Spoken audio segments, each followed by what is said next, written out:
Diversas tribus nativas americanas han transmitido de generación en generación leyendas de una raza de gigantes blancos que fue exterminada.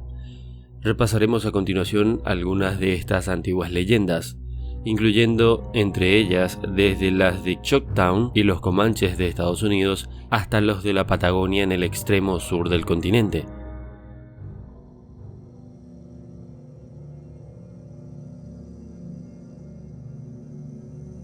Horacio Bardwell Cushman escribe en su libro de 1899 la historia de los indios Coptown, Chickasaw y Natchez. La tradición de los Coptown habla de una raza de gigantes que habitaba en el pasado en lo que hoy es el estado de Tennessee, y a quienes sus antepasados combatieron cuando llegaron al Mississippi tras emigrar hacia el oeste. Su tradición sostiene que el pueblo Nahulo, raza de gigantes, era de una estatura grandiosa. Cushman explica en su libro que Nahulo era un término utilizado habitualmente para referirse al hombre blanco, pero que en su origen designaba específicamente a una raza de gigantes blancos con los que los Coptown entraron en contacto cuando cruzaron el Mississippi por primera vez. Cuenta la leyenda que los Nahulo eran caníbales y que los Coptown los mataban siempre que tenían ocasión.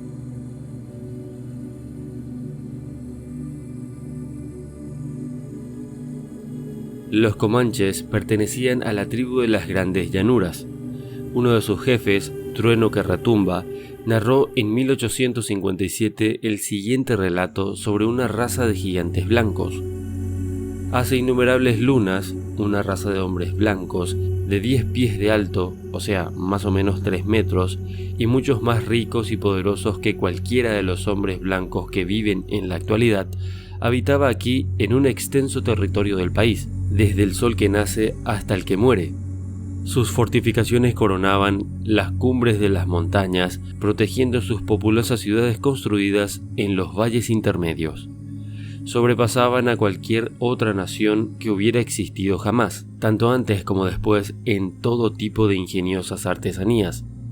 Eran valientes y belicosos, y dominaban las tierras que habían arrebatado a sus antiguos poseedores con orgullo y arrogancia.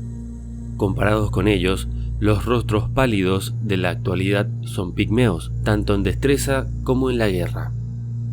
El jefe explicaba que esta raza olvidó la justicia y la piedad y se volvió demasiado orgullosa. El gran espíritu los exterminó y todo lo que quedó de su civilización fueron los túmulos, visibles a día de hoy en las mesetas. Este relato aparece documentado en el blog del Dr. Donald Panther Yates, investigador y autor de libros sobre la historia de los pueblos nativos americanos.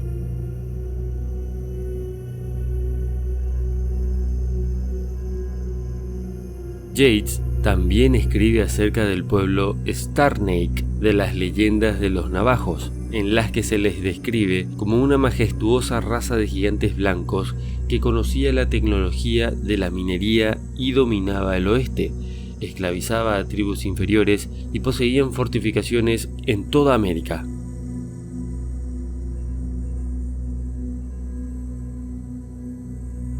En 1553, Pedro Seiza de León escribía en un capítulo de su Crónica del Perú sobre unos legendarios gigantes que le habían descrito los indígenas del pueblo de Manta.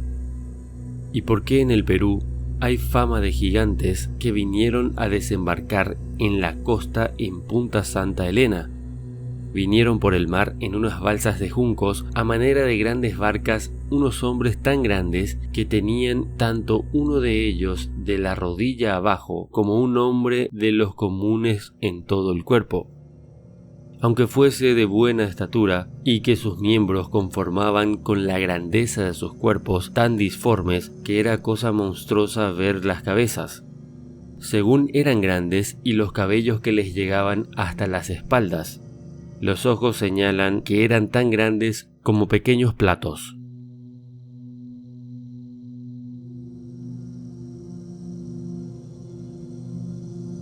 Seiza de León cuenta también que las costumbres sexuales de los gigantes repugnaban a los nativos, y que el cielo les castigó finalmente exterminándolos a causa de este comportamiento.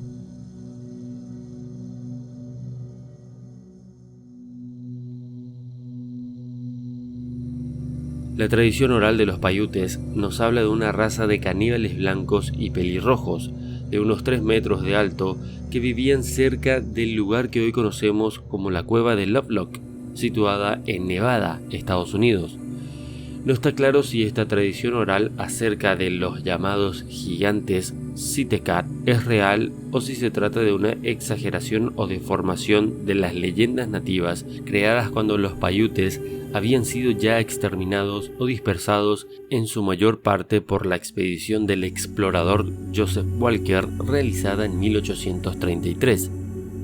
Brian Dunning investigó las leyendas Paiutes y no halló prueba alguna de que los Sitecat fuesen gigantes. Sí parece cierto, sin embargo, que existió en la zona un pueblo que practicaba el canibalismo y que habitaba en la cueva de Lovelock. Se han hallado en esta cueva restos humanos y en algunos de los huesos descubrimos que el tuétano había sido vaciado, lo que sugiere que se alimentaban de él. No obstante, el canibalismo parece haber sido una práctica muy habitual entre estos pueblos. Es cierto también que los cabellos de estos restos humanos son rojos, pero este hecho podría deberse a que su pelo negro original se volvió rojo con el paso del tiempo. Unos mineros desenterraron estos hallazgos en 1912, depositándolos en un montón antes de ponerse en contacto con los responsables de la Universidad de California.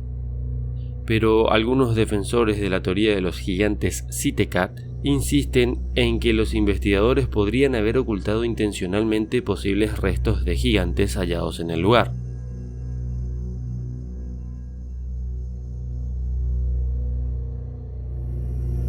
Desde la llegada de los primeros expedicionarios occidentales a las latitudes australes de América, un hecho llamó poderosamente la atención: la presencia de seres de notable altura, quienes habitaban el extremo sur del continente.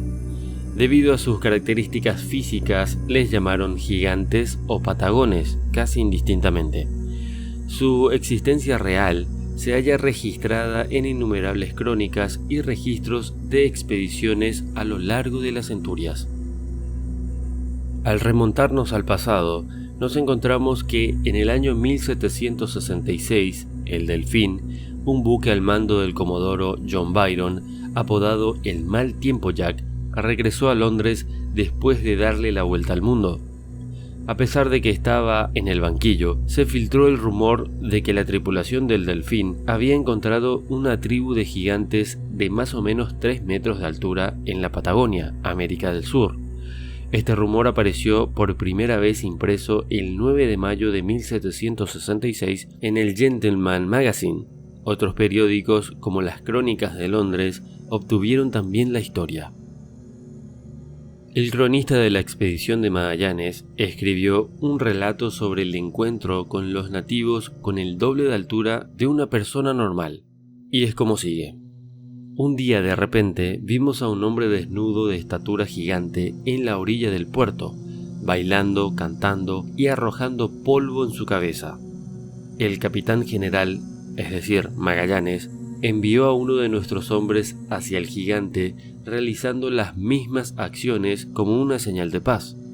El hombre llevó al gigante a una isleta donde el capitán general estaba esperando. Cuando el gigante se encontraba ante el capitán general y nuestra presencia, se maravilló mucho e hizo señales con un dedo levantándonos hacia arriba, creyendo que habíamos llegado del cielo. Era tan alto que alcanzaba solo a la cintura y estaba bien proporcionado. La historia nos invita a pensar que América fue el continente de los gigantes, ya que en todas las leyendas de sus tribus y civilizaciones existen. La pregunta sería, ¿definitivamente las tribus indígenas los exterminaron a todos? ¿Cómo es que fue eso posible? Si América era una tierra de gigantes, ¿de dónde vinieron los demás humanos para acabar con ellos? Muchos creen que los pueblos indígenas de América no son originarios de este continente, sino más bien originarios de Asia.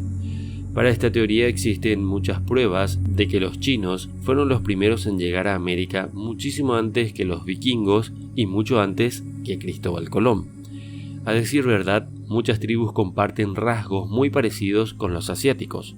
¿Serían estos los verdaderos colonizadores de América y exterminadores de la raza de gigantes? ¿Qué opinas?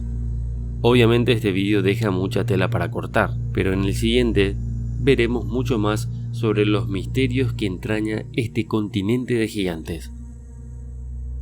Como siempre, escribe tu opinión en los comentarios, que siempre los leo. Si te gustó el vídeo, dale pulgar arriba y compártelo. Muchísimas gracias por seguirme siempre y apoyar al canal. Hasta la próxima.